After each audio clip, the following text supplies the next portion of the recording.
मेरे पास ये होता नहीं, ये तो बड़ी गलत बात है। हम फिल्म में खूबसूरत हीरो बताते हैं, हाँ। तो जो देखने वाला निकल के बाहर आता है तो वो अपने आप से चिढ़ने लगे कि मैं खूबसूरत नहीं हूँ। या हीरोइन बताते हैं जो बहुत अच्छी लगती नहीं, बल्कि वो उसके साथ उस वो मौके के लिए आइडेंटिफाई करता है, वो अपने आप को ढाल लेता है उस किरदार में, सोचता है मैं ये सब कर रहा हूँ। इसीलिए वो आदमी बार बार जाके वो फिल्में देखता है कि साहब एक आदमी 12 आदमियों को पीट रहा है, मार रहा है, तो वो जाके उसको देखता है, उसको लगता है कि यार मैं भी कर सकता हूँ ऐसा, मगर वो करता नहीं कभी। वो ये नहीं कहता कि काश मैं कर सकता। काश तो हर बात पे काश होती है। काश तो ऐसे सड़क पे खड़ा होकर वो गाड़ी खूबसूरत देखे बोले काश मेरे पास हो सकती। अब मरीन ड्राइव पे अगर कोई फकीर घूम रहा है तो वो तो कहेगा काश मैं इस बंगले में रहता या इस बिल्डिंग में रहता।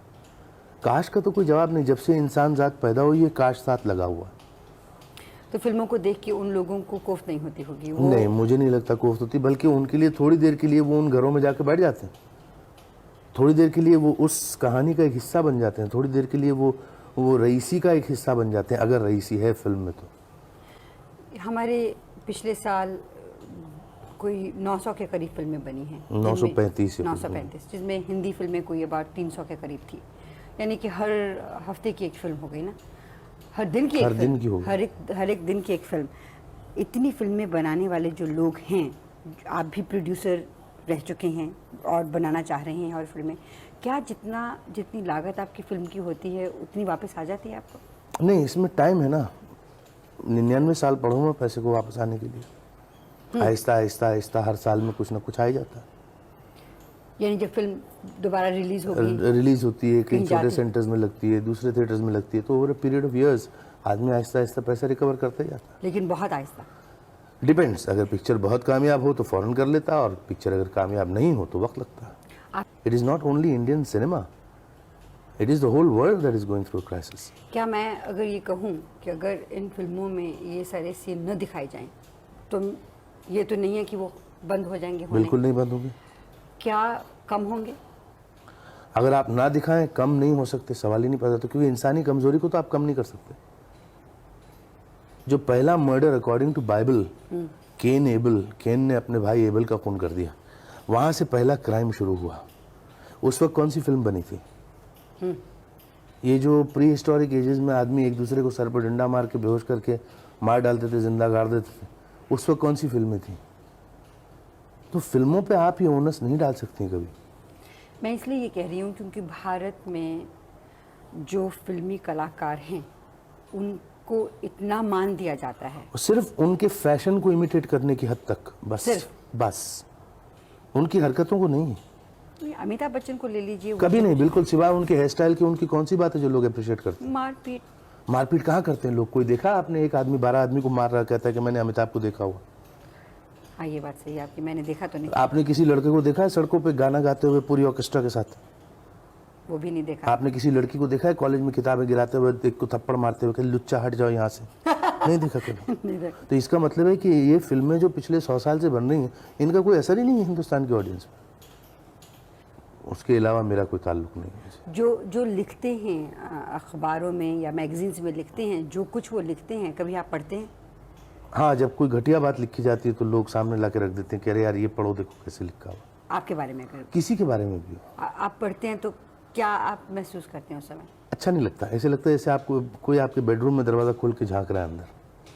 तो आप ये समझते हैं कि जो फिल्मी दुनिया की बातें हैं उसको बताया ना जाए? जो फिल्मी दुनिया की बातें हैं वो फिल्मों तक महदूद रहनी चाहिए, इंसान की ज़ाती ज़िंदगी से फिल्म का कोई ताल्लुक नहीं।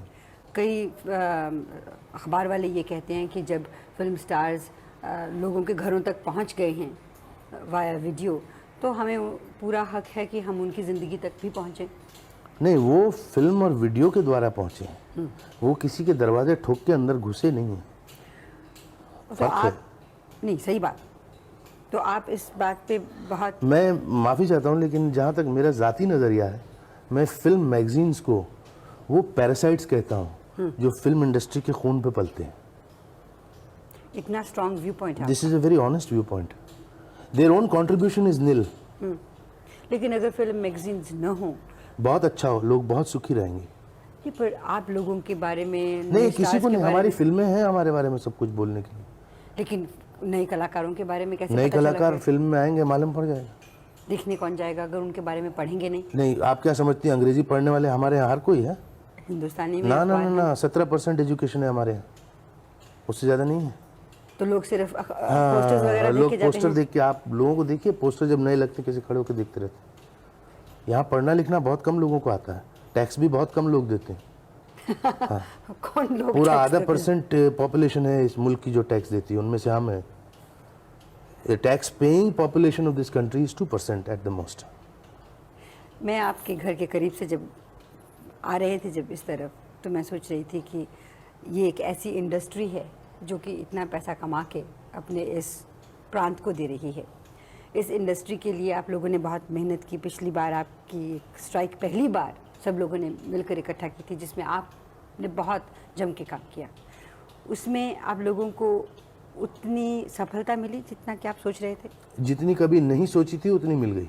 उतनी मिल गई? जा। तो कहने का मतलब ये है कि आपने सोचा था कि कुछ भी नहीं मिलेगा? कहने का मतलब ये है कि हम लोगों ने सोचा था कि साहब ये बस हमारे साथ ब्यूरोक्रेटिक फुटबॉल खेला जाएगा, लेकिन हुआ नहीं ऐसे। थोड़ा बहुत रिलीफ हमको मिली। ये जो फिल्में आपकी बनती हैं यहाँ पर जो दिखाई जाती हैं, आपने कहा थोड़ा पैसा आ जाता है, लेकिन जो आपकी एक्सपोर्ट मार्केट हुआ करती थी वो तो बर्बाद हो गई, ख़त्म हो गई वीडियो की वजह से। यहाँ इंडिजिनियसली भी नेशनल लेवल पे भी वीडियो ने बहुत ख़राब किया है इंडस्ट्री। क्या टेलीविज़न और वीडियो कभी सिनेमा के लिए एक थ्रेट बन सकता है? हॉलीवुड में बन गया था ना। हाँ। हॉलीवुड की प्रोडक्शन उन्होंने बंद करवा दी थी। उसके बाद उन्होंने एक सीधी पॉलिसी इस्तेमाल की कि if you can't beat them join them. Exactly. So that is one thing which we don't seem to reconcile ourselves to do. नहीं, अगर आप रिकंसाइल करेंगे भी तो क्या दूरदर्शन की कैपेसिटी इतनी अच्छी है? दूरदर्शन में कुछ नहीं। दूरदर्शन एक ऐसा घर है जिसमें कि अगर फिल्म वाले अपना मटेरियल नहीं भेजें तो वो मेहमान नवाजी नहीं कर सकता। मेरे विचार में उनके प्रोग्राम चल भी नहीं सकते। उनके प्रोग्राम ना तो चल सकते हैं, ना ही उनके पास कोई ऐसे लोग हैं जो इमेजिनेटिव प्रोग्राम्स करें। अमजद साहब, 70 करोड़ रुपए पिछले साल उन्होंने एडवर्टाइजिंग से कमाए। अगर कोई सोचे और करे तो सोचेगा कि अच्छा हमारे पास नए स्टूडियोज़ लगाएं ताकि जो हम सीरियल्स वगैरह दिखा रहे हैं जिनसे हमें पैसे बनते हैं उनके लिए अच्छा इक्विपमेंट नया लाया जाए। वो क्यों नहीं किया जा रहा? आप फिल्म से ताल्लुक़ रखते हैं, मैं आपको बिल्कुल मुख्तलिफ विषय के बारे में सवाल पूछ सकती हूँ। नहीं, वो इसलिए नहीं किया जा रहा क्योंकि गवर्नमेंट फंड्स का एक बड़ा अपना सिस्टम होता है अजीब सा। वो कहाँ से आते हैं, कौन से घेरे में जाते हैं, कहाँ पर साइफन हो जाते हैं, किसी को नहीं मालूम पड़ता। You don't know where the money goes actually. ऐसा क्यों होता है? बड़ा अच्छा सवाल है। मेरी फिल्म का टाइटल सॉन्ग ये था, ऐसा क्यों होता है। उसका जवाब ना आपके पास है, ना मेरे पास है, ना ही पॉलिटिशियंस के पास है। मुझे लगता है दुनिया के किसी इंसान के पास ये जवाब नहीं कि ऐसा क्यों होता है, मगर होता है। अगर भारत में करप्शन कुछ कम हो जाए? देखिए, मैं इस बात पे भी सहमत नहीं हूँ कि सिर्फ भारत में करप्शन है।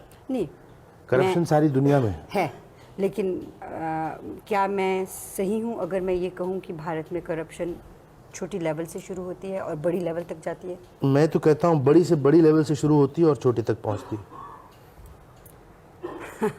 जी, उसकी वजह है कि अगर मैं एक नौकर हूँ, अगर अपने मालिक के यहाँ काम करता हूँ, मेरा मालिक शराब नहीं पीता, जुआ नहीं खेलता, मेरी हिम्मत नहीं होगी कि मैं घर के अंदर शराब पी के जुआ खेल के घुसूँ। लेकिन अगर मुझे मालूम है कि मेरा मालिक जो है परले दर्जे का अय्याश है, तो आपको कौन रोक तो फिर मुझे कौन रोक सकता है? वो खुद ही नहीं रुकेगा तो मुझे क्या रोकेगा? तो हमारी जब तक ऊपर का हिस्सा ठीक नहीं होगा, बिल्कुल पूरा फैब्रिक बदलना पड़ता है। जैसे अगर कोई जगह सड़ जाए तो कपड़ा तो है नहीं कि काटा पैबंद लगा दिया ना, इसको पूरा फैब्रिक बदलना पड़ता है। बिल्कुल एक कैंसर की तरह बिल्कुल एलिमिनेट करके फेंक देना पड़ता है। ये कभी होगा? मुश्किल है। हमारी फिल्म इंडस्ट्री से कई लोग पॉलिटिशियन बने हैं, क्या आप भी ऐसा? नहीं, जो लोग फिल्म इंडस्ट्री से पॉलिटिशियन बने उनमें एक दत्त साहब को छोड़कर बाकी सब अपनी कन्वीनियंस के लिए बने। सिवाय दत्त साहब के हर आदमी इस वजह से पॉलिटिशियन बन गया है कि उसका कोई ना कोई फ़ायदा होगा उसमें, और होगा, और हो रहा है। क्या आप कभी नहीं, पॉलिटिक्स में जाएंगे? कभी नहीं। आप, मेरा क्या है, मेरा प्रॉब्लम है, मैं मुसलसल झूठ नहीं बोल सकता, तो मैं पॉलिटिशियन बन नहीं सकता।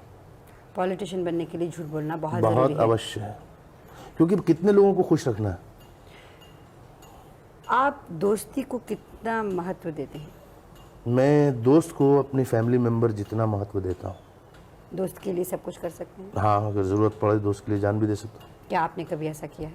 मैं कई बार मरते मरते बचा हूँ दोस्तों के लिए, लेकिन मैं उसके बारे में बोलना नहीं चाहता। बोल दिया तो फिर दोस्ती खत्म हो जाती है। सही कहा आपने। कभी कोई ऐसा दोस्त आपका मिला है जिसने आपकी दोस्ती का नाजायज़ फ़ायदा उठाया? बहुत से मिले। आप ये पूछिए कभी कोई ऐसा मिला है जिसने नहीं उठाया हो? फ़र्क है। मगर वो फिर दोस्त रहते भी नहीं ना ज़्यादा देर तक।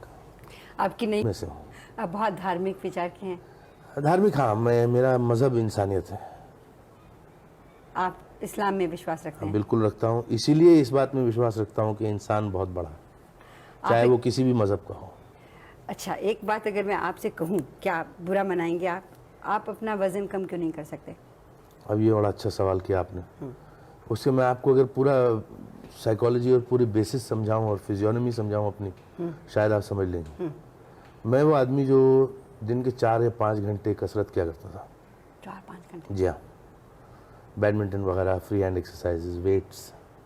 उसके बाद मेरा एक्सीडेंट हुआ तो मैं 3 महीने तक बिस्तर पे पड़ा रहा। डॉक्टरों ने मुझे मना किया कि 3 साल तक कोई एक्सरसाइज मत करना, क्योंकि मेरी सब हड्डियाँ टूटी हुई थी पूरी तरह। और उसके बाद जब ठीक हुआ मैं फिर शुरू करने लगा, फिर एक और एक्सीडेंट हुआ, फिर टांग टूट गई, फिर लेट गया बिस्तर में। उसके बाद मुझे एक पिछले साल 2 साल पहले एक अटैक हुआ था, called the Bell's pulse, which is paralyzes the left side of your face. Any side, it can paralyze the right or left. तो मेरा ये हिस्सा मुंह का पैरालाइज हो गया था। तो 2 महीने 2.5 महीने के लिए I was kept on steroids. Oh my God. When you kept on steroids इतने लंबे पीरियड के लिए, Oh, for sure. और फिर आपको मना कर दिया जाए कि आप कसरत मत कीजिए, कुछ मत कीजिए, तो naturally your weight is bound to चलिए, आपकी increase. बात मैं समझ गई। तो ये हिस्ट्री है पूरी उसकी। आपको तो दुआ करती हूँ कि आपको बहुत लंबी उम्र दे और बहुत अच्छी उम्र दे और नेक उम्र दे, बस इसकी दुआ कीजिए। लंबी से क्या करना, बिल्कुल सही कहा। कम हो बेशक, लेकिन लोगों के लिए अच्छा हो, बहुत अच्छा हो, वो जरूरी है। आमीन। बहुत बहुत शुक्रिया। That's Harry Rappers now, folks.